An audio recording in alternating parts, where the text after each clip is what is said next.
To be CEO, you have to be crushed, expended, yet open. The man or woman at the top has the crown that lays the heaviest. Some women get burned and some are formed in the fire. The victory is not about the peak or the end, it's really about those moments where you couldn't see your friends. It's a game of chess, only all the pieces are alive and want to move their own way. Where the only thing you had was the plan and the vision. They see lack, I see seeds of multiplication. I do this for the freedom and those sad souls who refuse to come along die in the grave called average. I see things different. Everyone is chosen, but few heed the call. In my job, I chase security or the illusion of it, but in my element, the pain is there to remind me I must be brave enough to chase freedom. These are the moments where leaders are born. I am CEO. Now click.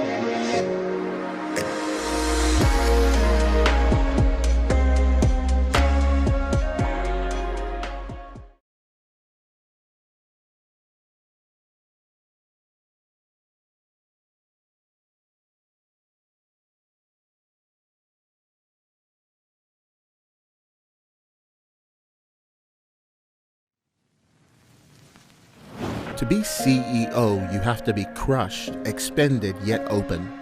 The man or woman at the top has the crown that lays the heaviest. Some women get burned and some are formed in the fire. The victory is not about the peak or the end, it's really about those moments where you couldn't see your friends. It's a game of chess, only all the pieces are alive and want to move their own way. Where the only thing you had was the plan and the vision. They see lack, I see seeds of multiplication. I do this for the freedom and those sad souls who refuse to come along die in the grave called average. I see things different. Everyone is chosen, but few heed the call. In my job, I chase security or the illusion of it, but in my element, the pain is there to remind me I must be brave enough to chase freedom. These are the moments where leaders are born. I am CEO. Now click.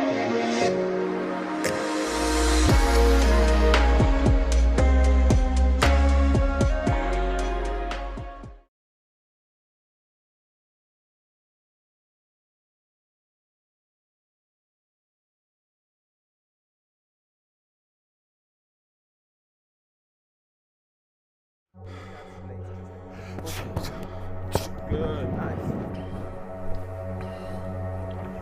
1, 2, 3. Good. 1, 2, 3. To be CEO, you have to be crushed, expended, yet open. The man or woman at the top has the crown that lays the heaviest. It's a game of chess, only all the pieces are alive and want to move their own way. I can't complain about not having a paycheck when I secure the bag. I grind because my children can't. I strive because people need my struggle so it becomes their liberty. I want to give up but I can't when I remember the future, a future without my contribution. I am an investment divinely deposited, so I must bring ROI. I grow so my world grows. I acquire so I can give. And if giving is living, I am totally alive. I am CEO, concerned, empathetic, and optimal. I'm building a tribe of those who align with the basic concept, whose souls use pain and convert it into its financial equivalent, who train not in the school of thought of mere men, but whose minds are furnace and refined in the school of life under headmaster experience. I am CEO, creative, expressive, and optimistic. And if this describes you, then you are CEO. Now click.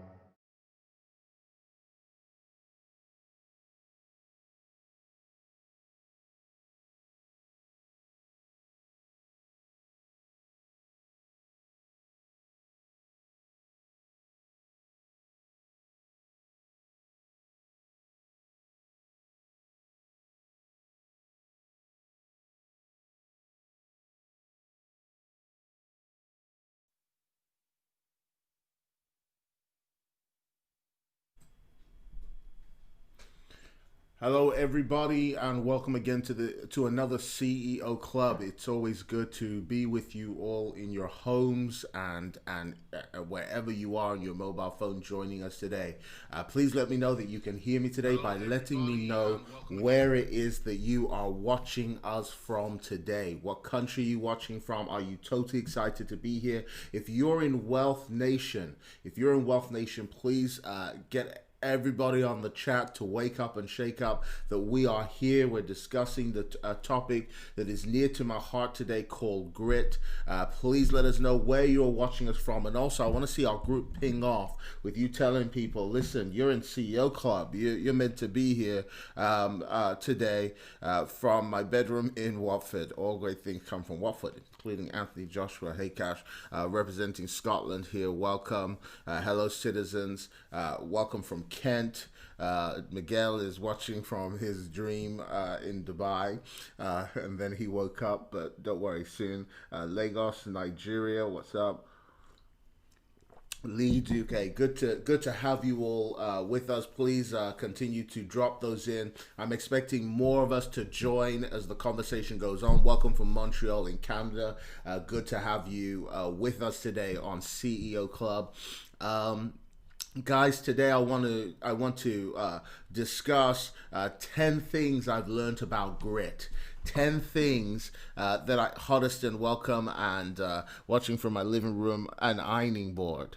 With the ironing board. Okay, cool. Yes, iron and get those get that suit straight or what the dress, I don't know. But guys, jump in. Let's get as many people on here as possible. Please also be kind enough to share us on your social media at Wealth Nation, at Wealth Nation TV, at Tobi Arayomi, and I will reshare as well. Watching from Northern Europe, welcome from Northern Europe. Guys, today we're going to be discussing, again, a topic near to my heart. 10 things that I've learned about people who are successful from this word grit. I wanna expand on the term grit because it came to me, it dawned on me today, and a lot of the topics, sometimes people ask me to prepare well in advance what I'm going to discuss.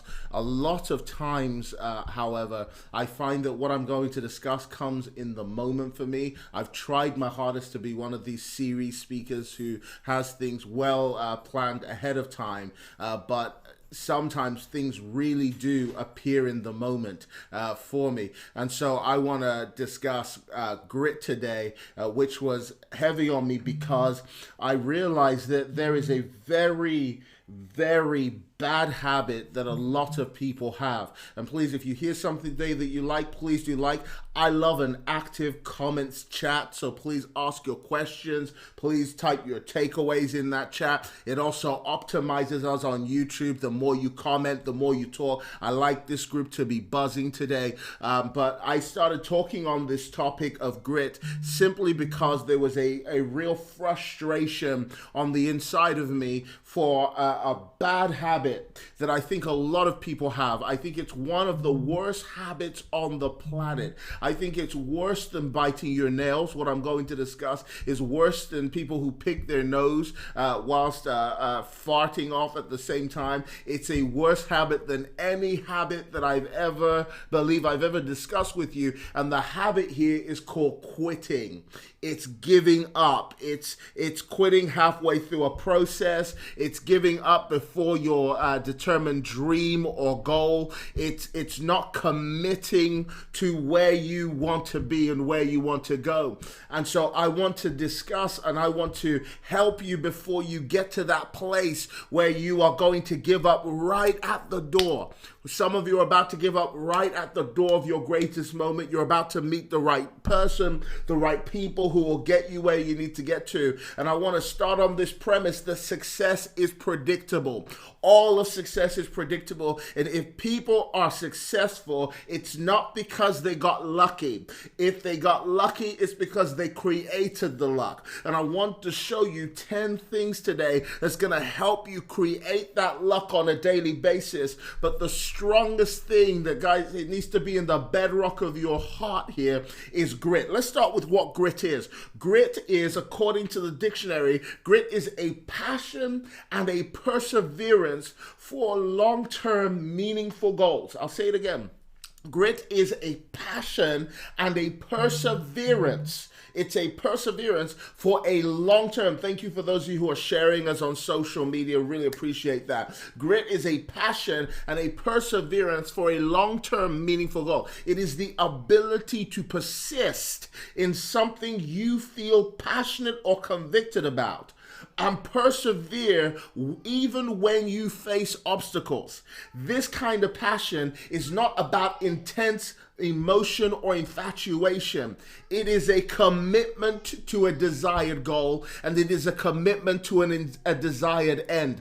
That if people have grit, it is in spite of obstacles, it's in spite of hardships, it's in spite of what's difficult. Now I want you to send a message to the group and just tell them to get some grit and get on this call today, because we can't have 900 business partners and only 48 of us show up for a conversation that, in my opinion, is more important than anything you have to do right now, because it's going to ensure that you don't give up and commit dream suicide. Now, if you're in this house anywhere and you can hear my children screaming, please do me a favor and take them upstairs. It would be much appreciated. But grit is so important. Dennis, if you can help with that, I would really appreciate it. Grit is so important to achieving anything. I was looking in my phone book today over in my pictures today over the journey that I've had to pass through in getting where I am today. I was looking at the time we lived in the Woolwich house. I was looking at the time we didn't have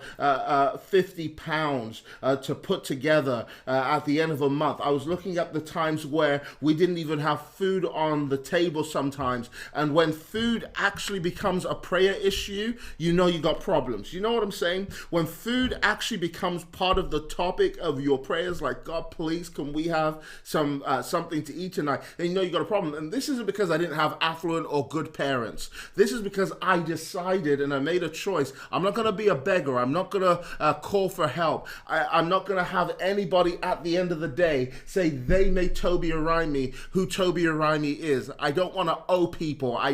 You can call it pride or whatever you want, but I just happen to believe that I have, and it doesn't mean I don't accept help, but it means I'm not going to go out and start, begging for it when I got so much good on the inside of me, or so much ability on the inside of me to do great and awesome and tremendous things. And so I decided I wasn't going to do it. But this is a place of problems when you don't have the food you want, or the things that you need to take care of, or you can't even buy clothes. And I remember driving in my broken down car, and this car would always break down. I mean, the moment you switch off the engine, the car would lock off, and I would pretend I didn't know this car had problems, and I would pack jack cables with me, and then I'd ask strangers, hey, look, I don't know what's wrong with my car, could you just help me start it up? I knew the moment I stopped that car, I could stop to go to a shop, it's going to die. And I remember being at the traffic light and seeing people in these nice cars and just thinking to myself, I didn't hate them, I didn't have a problem with them. The only thing I said in my mind, I'm next in line. I'm going to be driving that one day. I'm going to be moving like that one day. I saw people wearing nice suits and getting them tailor-made. And my suits, I was buying them from Primark and River Island. And I saw people getting their shirts tailor-cut, nice cotton and all of this stuff. And I said to myself, I didn't hate them. I didn't have a problem with them. I said, one day that's going to be me. I would stop outside the Rolex store, Patek Philippe, Audemars, Hublot. And I would stop outside these stores and I would literally sit there and go, one day it's going to be me. I would look at people who I wanted to help so desperately, but I didn't have the income or the finance to be able to help them. And I would imagine myself, when I would see all these talk show hosts that would give away goodies and freebies and all kinds of stuff, I would imagine that one day that would be me, that one day I'm going to have people crying because me arriving in my place of success brought them the necessary help they needed. What I want to tell you is, not getting to your place of success is the most selfish thing that you can do, because there are so many people who are relying on you getting to the place where you were assigned to be, where you were meant to be. If you can't find your obsession and pursue it, other people's lives may not make sense until you come in to the place that you were meant to come into. And it's so essential that you arrive where you're meant to arrive. I remember just walking through town and going past a charity shop, and I remember my first business opportunity meeting, going to a charity shop to buy a suit. I spent £20 on that suit, trying to find one that fit me. I'm putting on other people's clothes. I remember shopping in charity shops. Listen, when I say I didn't arrive on top of the mountain, I literally mean I did not arrive on top of the mountain. I'm grateful for my parents, who my dad said to me, he said, Toby, listen to me. I'm affluent. My parents are doctors. They're very affluent, very well off. They said, look, Toby, you're not going to inherit a toothbrush, my dad said from us. You're going to learn to build yourself. You're going to learn. One of the things my parents left me was their example, their grit, their sense of hard work and diligence. And so this is what I want to lay with you today. I want to give you 10 things that I learned that will get you there. And listen, I really, really hope that you guys don't watch CEO Clubs once. I really hope that you don't watched last week and you watched it once and therefore you're going, yep, I got it now. Listen, when I was growing up in grit, when I was growing up in knowledge, I would listen to people's messages till I memorized them. I would listen until it became a part of me. I would listen until I could recite the whole thing, until it was committed to memory. Nothing that is not in memory can become meditation. And if it's not in memory, it doesn't become meditation. If it's not in meditation, it does not become manifestation. If you cannot commit, if you can't remember what I said last week, if you can't commit, I mean not 2%, 5%, I mean if you can't remember 100%, like an actor learning lines of an entire play, if you cannot remember 100% of what I said last week, that means all 10 points from last week that you can't remember, then you can't manifest grit.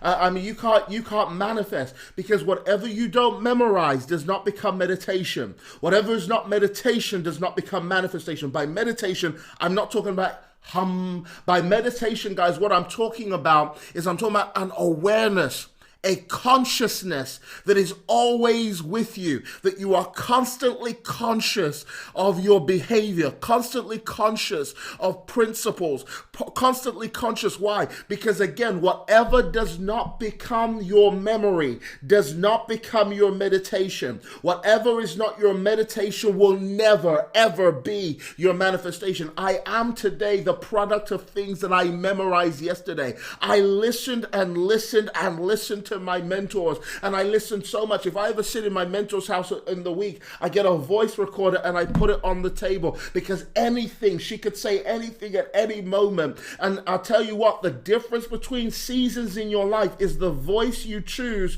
to consistently listen to. It's not that you listened once and you got the whole message. It's that you listened and listened and listened, and you committed yourself to listening so much that you achieved it. The amount of people that I ask, have you read the book Think and Grow Rich? And they all go, yep, great book, I've read it. I say, well, what does chapter 1 say? What's the 8th principle?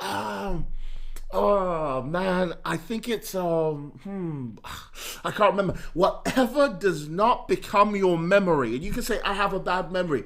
We have phenomenal memories. We all have great memories. You've just got to learn the art of repetition enough times. Again, whatever does not become your part of your memory will never be part of meditation. And whatever is not part of meditation will never be part of manifestation. This message that I'm going to speak about today will not benefit you if you believe that because you heard it, it's benefited you. If you believe, one of the worst things that I find is people who leave meetings like this and get excited, like, wow, I'm ready to go. Actually, you're not ready to go. I remember somebody coming to me after a message and saying, what you just said has transformed my life. I said, how do you know? How do you know what I just said has transformed your life? How do you know that next week, I think next week you're going to forget what I said. Do you know how many people I see where I speak a message and I see them so blown away, and from the time they get from the building to the parking lot, they've forgotten the entire message. The entire message. Why? Because they never committed to the secret of success. Let me tell you what the secret of success is. If you've never known this, the secret of success, the absolute secret of all life success is words.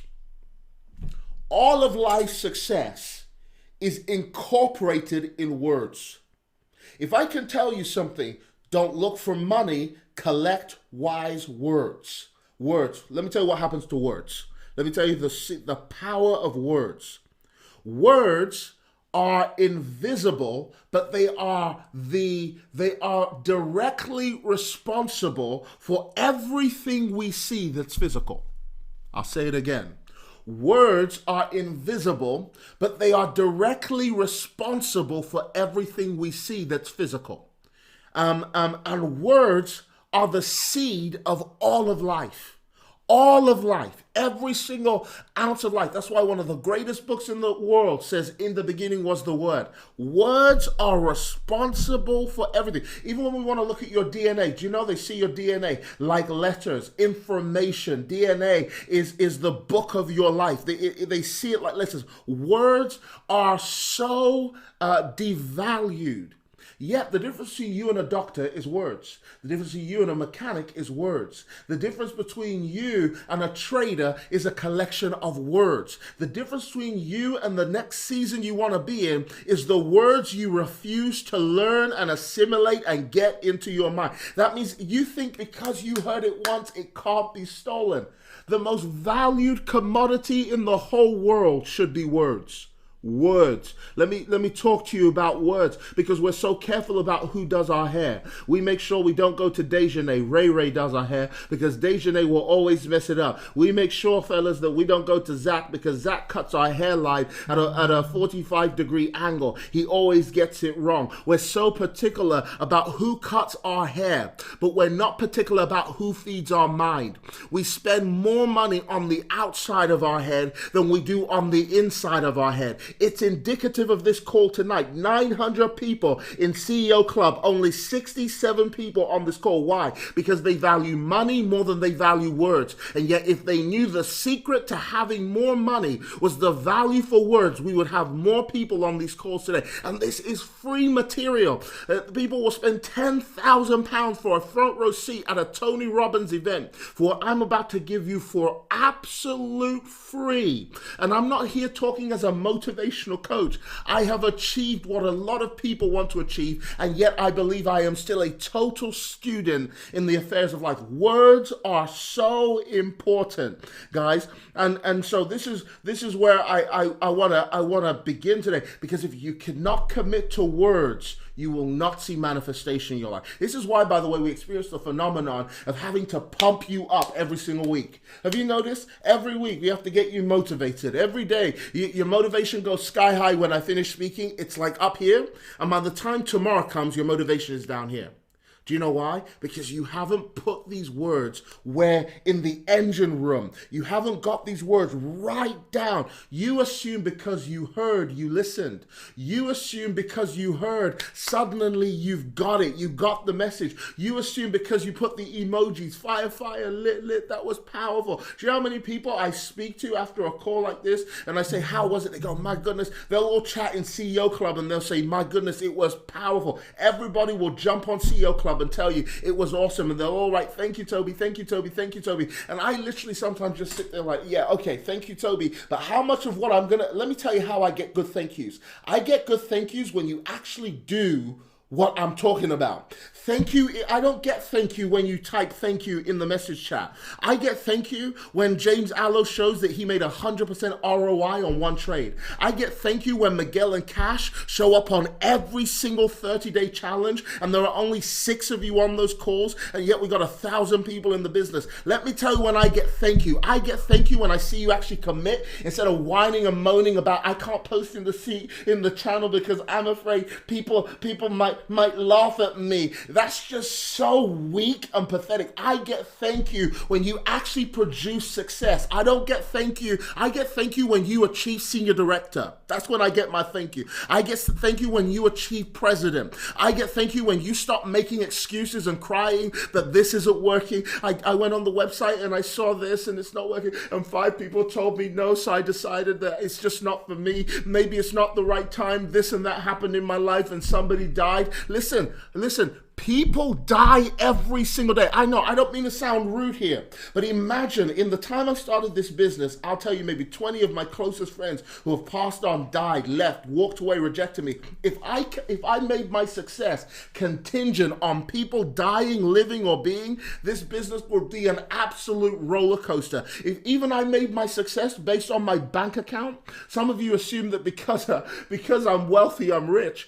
Actually, I found that the wealthier you are, the more expensive things become, the more people want some money, the more people want salary, the more people want pay, the more projects demand. We are dispensing hundreds of thousands of pounds almost on a monthly basis. We're dispensing that money because the beast needs to be fed to become more. So it's not this life is not always happy. If I tethered my success to my emotions, this business would be going down even this month, because this month I've been sharing with you has been one of those hard, like, my goodness, it's been like navigating through fog. It's been looking just this month. It's not anything negative or anything. It's just something in the atmosphere that I'm trying to break through and comprehend and understand and get through. There's just something about this end of the year that I'm thinking about 2021 already, 2022, 2023.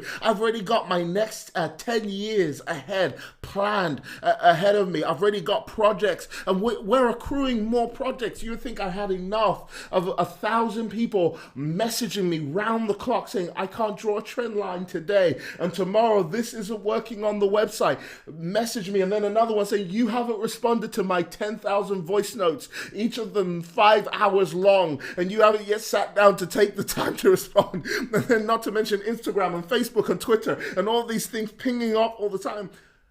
My goodness, if I wasn't made of more, this business wouldn't be here today. This business is only what it is because of what you're made of. If you've got one person in your team in this business, that's what you're made of. If you've got 100 people in your team, that's what you're made of. Instead of complaining that nobody joins, become more. Become more.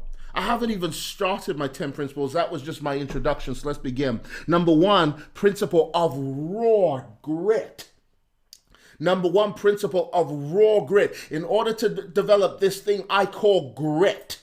And let me tell you, it's not just today, it's not just tomorrow. I've already shared number one, actually. It's to get words inside you. Because words, yes, that's what I'm saying. Every thought that you get, every thought comes from a word. Every thought comes from a word. You believe your name is Amelia or Carol or Wacko or Alexandria or Sheila. You believe that's your name because somebody said it to you over and over and over again. Somebody said it to you, and now, so when I call you, you turn around. You believe that's your name because somebody kept saying it. Everything you are came from words. Everything you will ever be comes from words. If you learn to value words, your life will become valuable. Why? Because this is what happens. Let me show you the journey. Words become thoughts. Words become thoughts. Words become thoughts. Thoughts become feelings and emotions. Thoughts become feelings and emotions. Emotion comes from the Latin e, meaning up, motion, upwards movement. Emotion leads to movement. You do not do what you don't feel like doing. Everything you do because you feel like doing it. Have you noticed? If you feel like going to the gym, you're going to the gym. If I don't, I'm talking to myself. If I don't feel like going to the gym, I'm not going to the gym. If I feel like becoming a billionaire, I'll do it. If I don't feel like it, I won't do it. Thoughts become feelings or emotion. Motion means movement. That means emotions become decisions. Decisions, when you make decisions, let me tell you, I'm a bit of a coffee addict. And I became a coffee addict because one time when I was younger, I made a decision to drink coffee. When I make the decision consistently enough, at first it was disgusting. Then I started to crave my decisions. What happens? Decisions become habits. Decisions become habits. When your decisions, because decisions are really void of cravings. Every decision you make has the craving or the desire within the decisions. Decisions literally become cravings because now anything I make with emotion, I crave again. I want to do it again. And this can be true of easy things and hard things in our life. But it becomes decisions. Decisions become habits. Habits become character. Habits become character. That means you are known for something. You are known. That means if you hear suddenly something about me, let's say you heard tomorrow Tobi quit Wealth Nation, you would not even believe it. All of you be like, what? You're joking. You're lying. This guy doesn't know how to quit. Of course you're kidding. Or you heard tomorrow Tobi slept for 24 hours straight. You'll be like, yeah, no, that is not Tobi. This guy is always working. Why? Because my character is what others know about me. I can boast all day long, but your character is the advertisement of your thoughts. That basically means I don't need to listen to what you say. I just need to watch what you do. We're in a world of big talkers, and we have a lot of people who hide behind motivational speaking because they can't do business. They hide behind teaching because they can't actually do what they say they're going to do. And they make a lot of money from motivating people to do what they will never do a single day in their life. But listen, you got to get beyond this. Your character is the expose. Your character reveals your thought life. And let me tell you what happens when you've got character. Character always creates consequences. Character always creates consequences. And consequence is a very powerful thing. Consequence is a very powerful thing because consequence can be good and it can be bad. But hear this, consequence is the quality of someone's life. You need to write that. Consequence is the quality of somebody's life. Consequence is the quality of somebody's life. My life today, my bank account and everything is a certain quality because of the consequence of decisions that were made in my character. Hear what I just said. Decisions that were made in my character. Because when you have habits, habits are automated decisions. Man, you need to write these jokers down and commit them to your memory. Habits are automated decisions. Habits are automated. I said to a friend of mine who's a pilot, I said, but today it's not very impressive because today planes practically fly themselves. What happened? That plane is now on autopilot. Habits are automated decisions. That means that it's just what you do now. I don't really need a timetable anymore. I wake up and do the same thing every single day. I only need a schedule for the random things that insert themselves around my habits. Okay. And this becomes the quality. Consequence is the quality of life. So if you're going to develop grit, let me tell you what you got to develop. A powerful thought life. You've got to develop a powerful thought life because the quality of your external universe is determined by your internal universe. And it's not how much you know, it's how much you convert to imagination.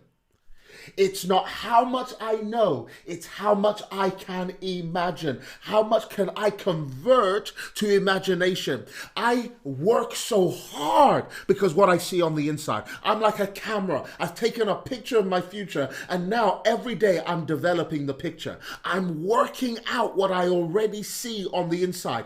You've got to take time to get on the inside of you a picture, an image that's so powerful you cannot shift it, you can't shake it, you can't move it. My picture of success is not your picture of success, so I'm not going to superimpose mine on you. But you've got to settle on the inside of you, and you got to end this civil war where you fight against yourself and you doubt yourself. You got to settle on the inside of you what you actually want. And let me tell you something, your friends aren't responsible, your mentor's not responsible, even God is not responsible for you choosing to see. God might have all the best plans in the world for you, but if you don't accept them and you don't see them and you don't believe them, then forget it. If your narrative on life is you're just meant to suffer and that's how you're going to become humble and you're meant to go through bad things and hard things all the way through your life, then that is your reality. As you think in your heart, so are you. So don't hate on me when I'm high flying and jet setting and enjoying life, because I believe as you think in your heart, so are you. So I used to hate the statement, my truth, because I actually believe there's only one truth, and that's principles. There are underlying principles to life.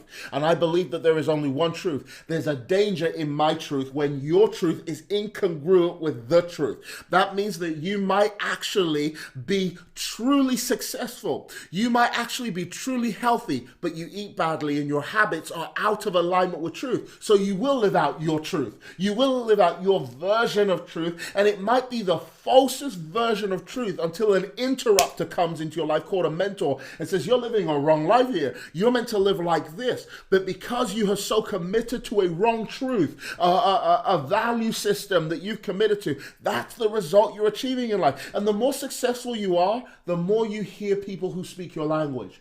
I can't remember the last time I heard somebody discussing with me, oh man, there's no money. The government's taking everything from us. Who are you going to vote in power today? I don't vote anyone in power. The only person I vote in power is me. The only person I choose to vote on is myself. I don't vote on anyone. I don't care what Boris decides to do today or tomorrow. I can adapt really quickly. Shut down my office. I'll build an office in my house. I put a good vote on my own abilities to produce something. And I know there's people on here, especially Christians, who will come and say, no, it's not about that. It's about God, and put your faith in God. Listen. Even God looked at people and said, your faith made you whole. Your decisions, your belief, backed by your decisions. You got to make decisions and stop putting it on God, and stop putting it on your family, and stop putting it on your children, and stop putting it on, I didn't grow up right, and stop putting it on everybody else. You got to make decisions. Let me tell you the first decision you got to make. Think right. Guard this garden so well. Don't allow people, and let me tell you, people will come every day to put their own seeds in your heart. I'm not just talking about this one. I'm talking about this one here, because this is where conviction comes from. I'm talking about this one right here, not this one. The elevator has to go down to here. I can't believe it here. The elevator must go down to here. I was looking over our CEO videos. I was looking over our Old Wealth Nation videos. The amount of people who have quit, the amount of people who have given up, it baffles me. You've got to cut. That means they did not see what grit is. It's a commitment to the end goal. But if you can't see the end right now, you will give up halfway through. You will give up. I told you I've been in the hardest season of my life, but it's not stronger than the end goal that I can see ahead of me. It's not stronger than the vision that I can see ahead of me. It's not stronger than the future that I can see ahead of me. And you all think you've seen something, you haven't seen anything yet. We have not even begun to do what needs to be done. That's why I don't let compliments kill me. I don't let people tell me you've done enough. Well done. I have just begun. I have not even put a dent in what I'm about to achieve and what I'm going to do. So guys, the first principle is you got to have the end in mind. You gotta picture it. You gotta have it. You've got to convert words to imagination. When you read books, convert them to your imagination. Don't keep them as knowledge. Do not keep knowledge. Convert knowledge. It's like currency, from pounds to euro. Convert knowledge to imagination. Always do it. Convert knowledge to imagination. If you cannot see yourself doing it, you won't do it. If you can't see yourself sitting in a boardroom of 500 business partners, it will not happen. Imagination to a person is what a womb is to a woman. Imagination to a person is what a womb is to a woman. If you cannot get a thought into your imagination, it will not transmutate into your life. It will not manifest. Let me tell you something about imagination. Imagination is matter. It's material. Because every time you think, you create neural pathways. Your brain, every single time you think, your brain is the hardware of your mind. Your mind is the software. Every time you think, your brain produces protein to create neurological pathways so your actions can ride on it. That means thoughts are real things. things. Just because you imagine it doesn't mean it's not real. The chair I'm sitting on had to be built neurologically in someone's mind before it can materialize in reality, and somebody designed it. The computer I'm sitting in front of existed in somebody's mind first, and their brain had to neurologically path it out before they can build it in manifestation. That means whatever you imagine is real. You cannot imagine fake things. Whatever you imagine is real, and if you imagine it long enough, it's got to develop in your own life. I'm telling you how to create grit. You got to listen to this message more than once in order to do it. Number two, desire. Number two, desire. That means you must see the end goal with a red hot and burning desire. Colonel Sanders was a man who owned a takeaway joint. Sorry, not a takeaway joint. He owned a petrol station, and he realized that people wanted food. So he spent 10 years perfecting. 10 years. Listen, it's not success is instant. Manifestation is processed. What do I mean by that? When you've determined that this is where you're going to be, you're already successful. When you've settled in your mind, this is it, this is who I am, you are already successful. Manifestation is life catching up with what you saw a long time ago. Colonel Sanders spent 10 years. What makes a man who went through a divorce, went through devastating things in his life, perfect a recipe for 10 years? People rejected him. People said it was rubbish. People said no. For 10 years, he perfected a breadcrumb recipe that is now known as KFC all over the world today. Think about that. J.K. Rowling wrote a book. No publisher wanted it. Hundreds of publishers said absolutely no. This is the worst thing they've ever read. It was a small publisher in London who saw it and just gave it to a child. The 10-year-old child was obsessed with it. That book became Harry Potter, a global sensation all over the world. She was a billionaire, gave away, she's a millionaire. So people complain she's not a billionaire anymore. She's a millionaire. She's still further ahead than most. Think about these stories of grit. Think about Thomas Edison. It was the 10,000th time that he created what we now have in this room and we take for granted, light bulbs. 10,000 attempts to convert electrons into light. 10,000. It was he was counting. It was his 10,000th moment that he managed to manifest a reality. And he said, someone asked him, how did you do that? How did you fail 10,000 times? He said, I did not fail 10,000 times. I simply found 10,000 ways how not to create a light bulb. Think about this. Abraham Lincoln, he said, I am convinced that I am the most miserable man on the planet. This was a man who lost business. This was a man who applied to become a senator several times, and people said absolutely not. This was a man with a speech impediment and a problem. Went on to become one of the greatest American president of all time,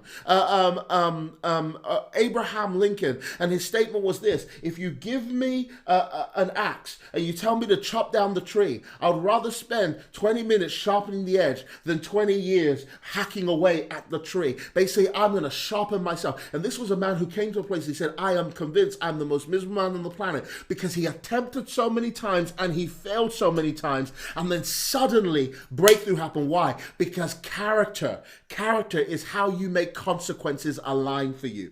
Character is how you make consequences. What people call coincidence is actually consequence. It's when preparation and opportunity meet. It's when all these years of preparation and suddenly opportunity meet. That's when we know about you. Right now, maybe only 74 people know about Wealth Nation TV. In a couple of years, there'll be 10,000 people on CEO Club queuing up to listen to what I say. Why? Because I'm going to be consistent. I'm going to keep doing it. I'm not going to quit just because 50 people show up or 10 people choose to show up. I know what I have. I've already determined in myself I'm successful. And because I've determined in myself I'm successful, listen, I'm going to commit to it. So desire must be red hot. You must feed the fire of desire. What makes you not quit is that you can see it. You can see the goal better than anyone else can see it. And let me tell you, you commit to your desire. You commit. And your desire must be red hot. It's not possible to be successful without desire.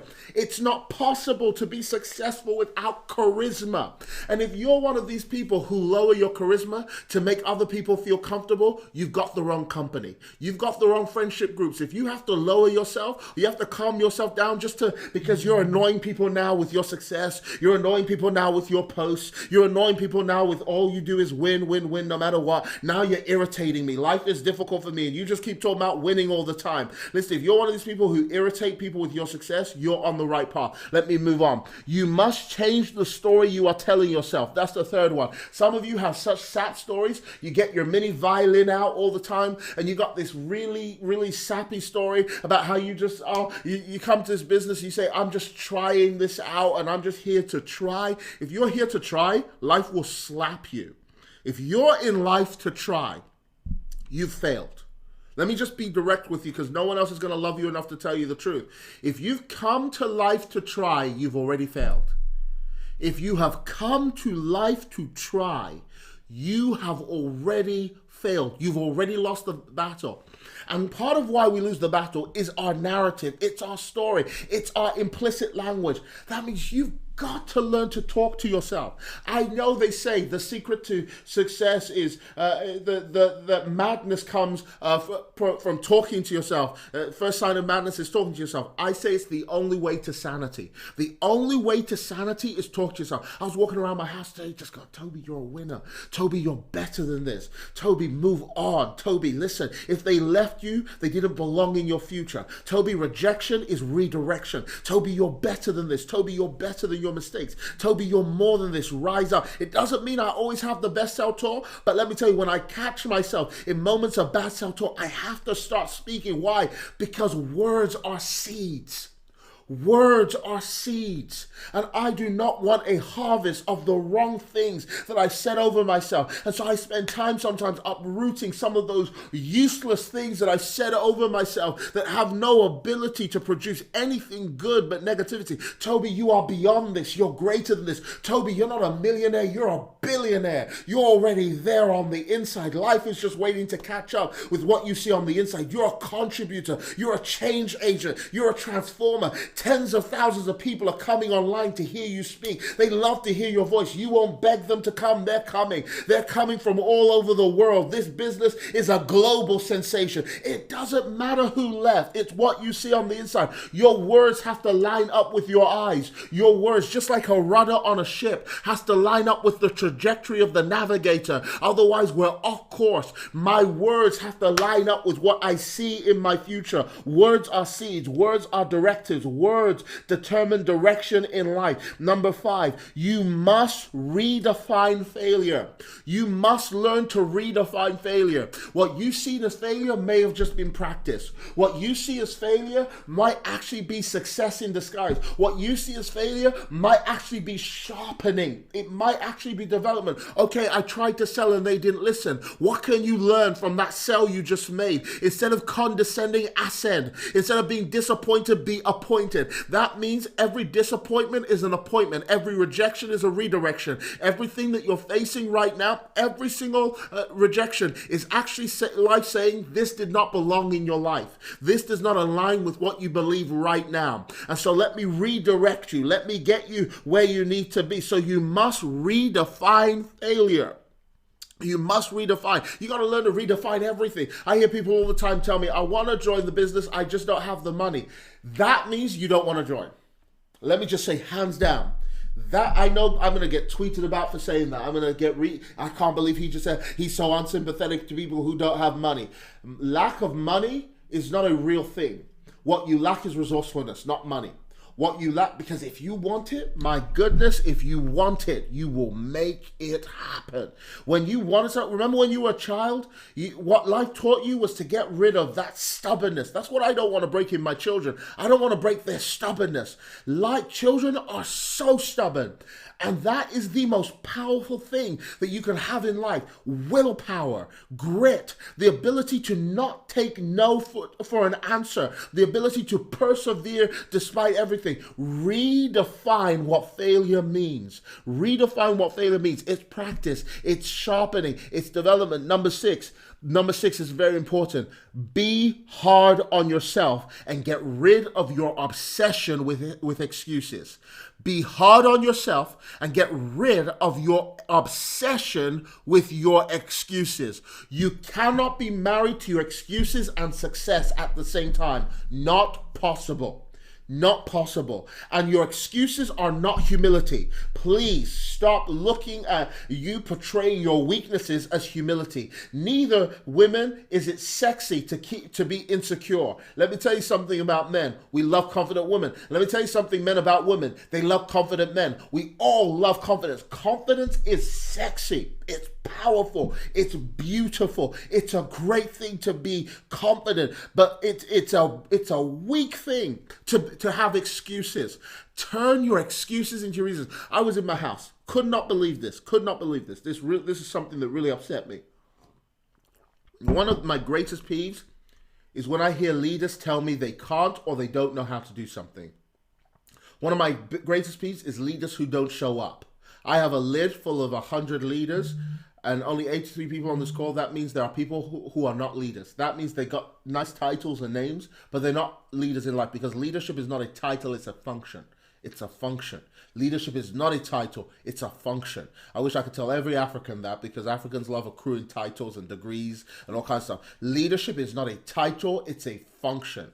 When the leader shows up, everyone listens. That's the power of leadership. You could be the circle or archbishop or the superintendent or the CEO all day long if you want to call yourself that on paper and register with the HMRC. Do all of that. That's great stuff. But leadership is not a title, it's a function. When the leader shows up, everybody listens. When the leader shows up, you know the leader because everyone listens. Let me tell you something. I was with my leaders. Could not believe this. With my leaders. We're in the house. There was a cable missing. I could not believe this was happening. There was a cable missing for one of our keyboards. And I was listening. I made sure I sat on the stair because I didn't want to interfere, because there's a riddle that I know, that I created. Leaders are an excuse not to lead. And books are a reason not to read. That means when you have a leader, you think you don't have to lead because he'll do it. When you have books around you, you think, we're the most inundated generation with knowledge. We have more knowledge than Edison had, Franklin had, Rockefeller had, Henry Ford had. We have more knowledge than they had. The internet and YouTube is an entire school. We have more knowledge, less leaders. We have more smartphones, dumber people. We have faster cars, more impatient people. It's a paradox of life that when people are over-resourced, they become under-resourceful. And so I was sat down the stairs listening in. I'm listening in to how leaders talk. They go, we don't have the keyboard, we don't have the cable, so it means that we can't, no music today. And they all agreed with themselves. Yep, no music, no sound. Who's gonna tell Toby no music today, no sound? I was literally on the staircase like, what the heck? I came downstairs into the room and I said, guys, who do you think lives next to us that has a media company as well, that has music, that has cables, that has all of this stuff? Who do you think lives next to us that might have this stuff? On this side of my house, 10 minutes away, is my mentor, Dr. Sharon, who has her own TV company with her own cables. On this side over here is my twin brother, who has his own media company as well. None of them, not one of them, and let me tell you, the room was filled with 7 or so leaders. Not one of them had the thought, not one of them. And in my anger and in protest, I got into the car, drove, picked up the cable, plugged it in, and walked away. I could not believe, because the language of leaders is not complaining. The first thing leaders do, they don't complain, they contribute. Leaders see a complaint as their own responsibility. When leaders see an issue, they fill the gap. They fill the gap. Can you imagine all of these people in this business telling me everything that's wrong with the business? And I'm like, I already know. I'm just doing too much. Maybe if you recognize it, it's because it's yours to respond to. But I'll respond to it when you give me money. Leaders rarely respond to money first. They respond to responsibility. And because they respond to responsibility, life rewards them. It doesn't pay them. It rewards them. I learned years ago in life, and this is why I've excelled many of my peers who started this journey in leadership before me. Long ago in life, I learned this. When people weren't paying me, they were paying me jollof rice for speaking, and they were paying me supermart after a speaking engagement. When people weren't paying me well or doing anything, I learned long ago in life a principle of life. Do more than what you're paid for, and one day you'll be paid for more than you do. Last week, I made £35,000 in one day. Do more than what you're paid for. That's some people's entire year income. Do more than what you're paid for, and you will be paid for more than you do. Because if you do more than what you're paid for, what you don't realize is beyond getting money, you're acquiring skills. You're acquiring knowledge that you didn't have before. You're acquiring so much. See, this generation, they just want, give me the instant reward right now. You don't realize the value in working with somebody who has expertise for free for long enough, and what it does, what it creates in you, what it develops in you, what it does for you is beyond anything money could ever give you or afford to you. Okay, let's move on because... number 6 was be hard on yourself. Get rid of your obsession with excuses. Number 7, let me say this. Work damn hard at working smart. Let me say it again. And I put that word damn there for a reason, for emotive effect. Work darn hard. Listen. If you don't have work ethic, you are not fueling the fire. I'm reminded of people who used to scoop coal into the train, the fire of the train to keep the train burning. And they'll keep scooping it in. And as they're scooping in the fire into the fire keeps burning, the train keeps moving. If you don't have work ethic, if you are not a workaholic, we got to get rid of this negative connotation with workaholics. Workaholics are successholics. Let me just say that. Success pursues people who work hard at working smart. By the way, what I mean by success here is success is working hard at working smart. What is working smart here? Working smart is doing the right thing. It's not hoovering the house when you're meant to be building a business. Because I know some of you distract yourself in chores to make yourself feel successful. Work hard at working smart. If you don't have work ethic, if you don't have grit, you've got to work. You've got to, listen, go to bed tired. If you go to bed full of energy, something's wrong. Something is wrong. You should collapse on your bed. When you go upstairs, it's like, you should go to bed like,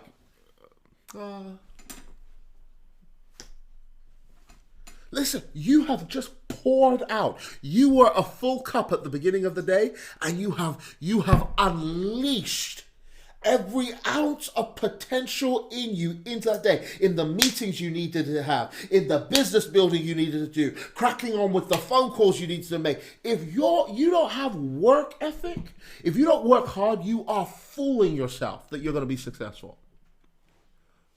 I can't explain this enough. If you're in Wealth Nation, let me tell you, you got to work it. If you don't work it, you just got belief, then you don't have faith. Let me show you how to show me you got faith. Show me you got faith by showing me how you work. That's how you show me. If I'm going to see, you got, otherwise, if I don't see it, let me tell you what you have, hope. And hope and belief is hugely frustrating. Let me say it again. Hope is hugely constipating if you don't convert it into a work ethic.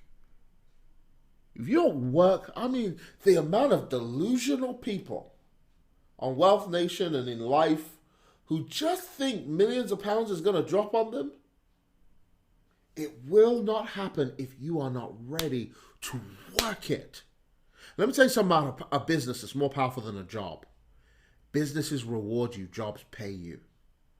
I can't imagine where you would be today if you worked this business as hard as you work that job that pays you £5 an hour. I cannot imagine where you'd be today if you stopped just dreaming. See, listen, when you work, it means that you chose to wake up from your dream and chase it. Some of you are still dreaming. You're just dreaming.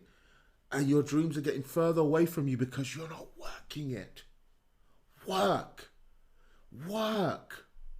It's not enough to believe. Work. It's a swear word in the 21st century because we're such a microwave generation. We're such a popcorn generation. We want things so easy. Get some grit and work. Work harder than anyone in the room. We do 30-day challenges to build businesses. Some of you go, I'm going to be senior partner. I see none of you on those calls. You are delusional. You are deluded. You are fooling yourself.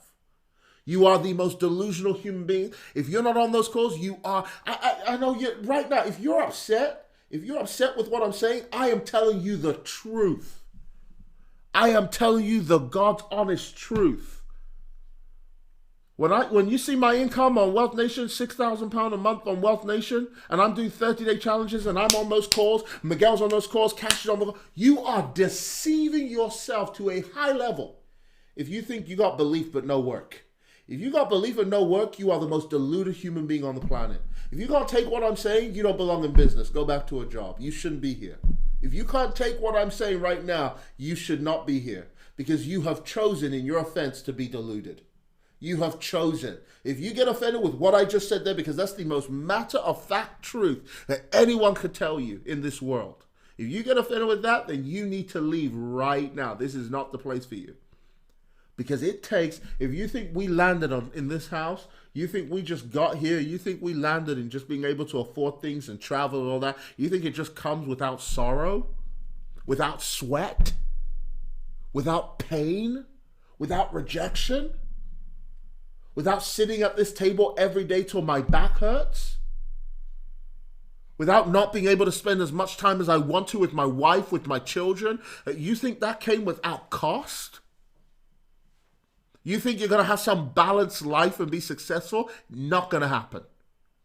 You have to throw yourself into something to become successful. And you have to work hard at working smart. I can't believe in your job, you get paid, I don't know, maybe £10 an hour, £20 an hour, depending on who you are.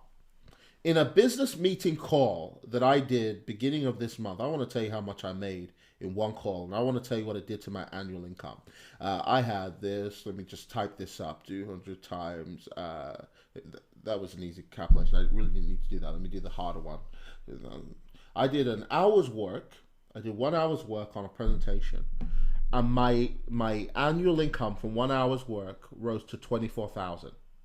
Because I did one presentation, 10 people joined the business, they joined us gold. That was £200 each. That's £2,000 over the year. That's £24,000. What job pays you like that? What job pays you like that? I did one trade. That one trade did £500. That one trade did £10,000. What job pays you like that? I built a brokerage, and my brokerage paid me £35,000 last week. What job pays you like that? Work hard at working smart. Stop doing all these unnecessary things to distract yourself. Because if you think your job is going to make you rich, you need to look at the person who's been working there the longest. That is the picture of your future. You need to find the person who's been working in your job the longest. That is your future. Because you are walking on the same path. Boy, they don't want to hear me today. My time is done. My time is done. I had, I'll just read off the next ones. Number 8, sharpen yourself. Sharpen yourself. Sharpen yourself with the right knowledge. Sharpen yourself with the right people. Sharpen yourself with the right books. Sharpen yourself with repetition. Sharpen yourself by listening to messages like this 100 times. 100 times. Sharpen yourself by listening to my sales message 100 times. Sharpen yourself by listening to these messages over and over and over again. If you're not doing it, it's because it's not in your memory. If it's not in your memory, it's not in your awareness. You're going to think this is a great word. I can see some of your comments. 100, great word. Move on. Preacher, go on. We got you. I can see all your messages. But let me tell you something, if you don't do anything with what I'm saying, it's because you just intended on hearing it and not doing it. Okay. Number 9, override your feelings. Stop connecting your success to your emotions. Stop doing things just because you feel like doing it. Learn to do things you don't feel like doing. And then finally, number 10. Rest. So you don't burn out. Schedule rest. I'm not talking about sleep. I'm camera guy is shaking his finger at me right now because this is my worst one. I actually disappeared before this call to pass out. I didn't sleep. I passed out. I was downstairs with everyone and I was miserable. And let me tell you, I get miserable when I'm hungry and when I'm tired. And also when people just don't do. It's my biggest frustration. Biggest frustration. People are addicted to motivation, but not action. And it frustrates me. So I just said, I said to my wife, I said, I'm going upstairs. I'm tired. Went upstairs and just passed out. Sleep. Rest. Rest is so important. I'm not just talking about sleep. I'm talking about rest. I'm talking about that time you just play music and you just think about beautiful things. You just think about the future. You just think about it. You just keep redreaming. You just keep refocusing yourself. You just keep seeing why you're doing this. You just keep seeing why you're doing it. You just keep picturing it because let me tell you what, when you finish, you're filling yourself up in that time. I spend that time praying. I spend that time worshiping. I spend that time thinking about the future, dreaming with God. I spend that time just, wow. Because I have to see it because people I thought would be with me left in the journey. They hurt me. They rejected me. It feels like they took something from it. And people are constantly taking from me. The more with their excuses, with their reasons why, with their quitting, with their giving up. So every now and again, I've got to look up and stop looking here because here there's problems. There's not. And my ultimate secret is God, and I'll never be ashamed of that. And I spend that time just thinking bigger than myself, thinking beyond where I am right now, thinking about my future. That's what I was doing upstairs. Just imagining, just thinking about where I'm going in life, thinking about the people whose lives I'm going to touch. That's my favorite thing to do, to think about people crying because my life and my story just transformed theirs.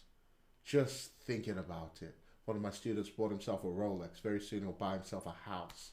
I'm already thinking about his house that he's going to buy for his family and the things that this business is positively touching. So when people complain and nag and all that, and we just pour ourselves in, I'm keeping my mind sane, fit, healthy. Because I got to be filled up again because guess what? I'm about to repeat and pour out like you cannot imagine. 2021, I'm about to unleash. So what I'm doing right now, I am inspiring. This is the thing. This is what rest is all about. Rest is about inspire. When you inspire, it means you breathe in. When I do business, I am respiring. But if you don't inspire, you will expire. In my time, I'm not talking about sleep. I'm talking about rest. You need rest more than you need sleep. I'm taking the time to... Because I'm everybody's person right now. I'm everybody's fixer. I'm everyone's solution provider. I'm everybody's counselor. I'm taking that time because if I don't fill up, the car will not last the journey. I'm taking that time because I'm about to breathe out. I'm about to respire, sorry. I'm about to change lives. I'm about to transform. I'm about to build a bank. Whoa, I'm about to build a brokerage.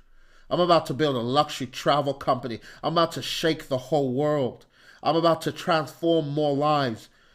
This is the extent to which I went when I breathed out. So I'm going to breathe in so much deeper. So when it's time to breathe out, this time I'm going to shake things. Things are going to move in a greater way. Mountains are going to bow and get out of my way because I've taken in a big breath.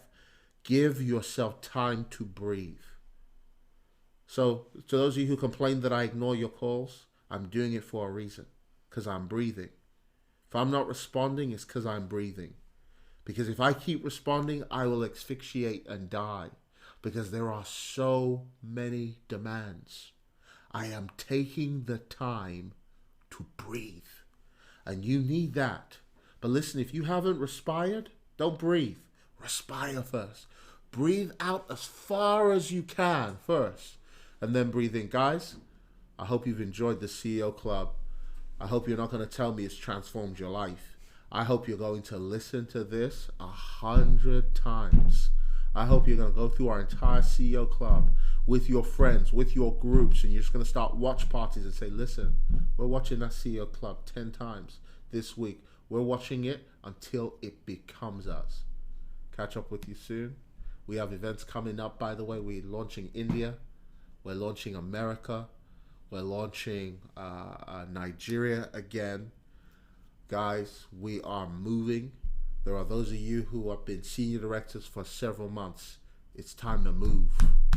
It's time to move. It's time to move. It's time to stop complaining that the chat keeps pinging off and I feel so overwhelmed. What you're telling us is you feel small. If it's overwhelming you, you feel too small. Get bigger, get tougher, get stronger, get wiser, get more creative. See you at the top. Catch up soon, guys. Good. Nice. 1, 2, 3. Good. 1, 2, 3. To be CEO, you have to be crushed, expended, yet open. The man or woman at the top has the crown that lays the heaviest. It's a game of chess, only all the pieces are alive and want to move their own way. I can't complain about not having a paycheck when I secure the bag.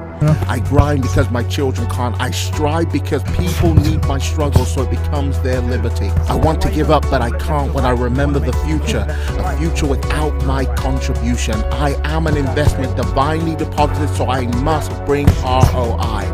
I grow so my world grows. I acquire so I can give. And if giving is living, I am totally alive. I am CEO, concerned, empathetic, and optimal. I'm building a tribe of those who align with the basic concept, whose souls use pain and convert it into its financial equivalent, who train not in the school of thought of mere men, but whose minds are furnished and refined in the school of life under headmaster experience. I am CEO, creative, expressive, and optimistic. And if this describes you, then you are CEO. Now click.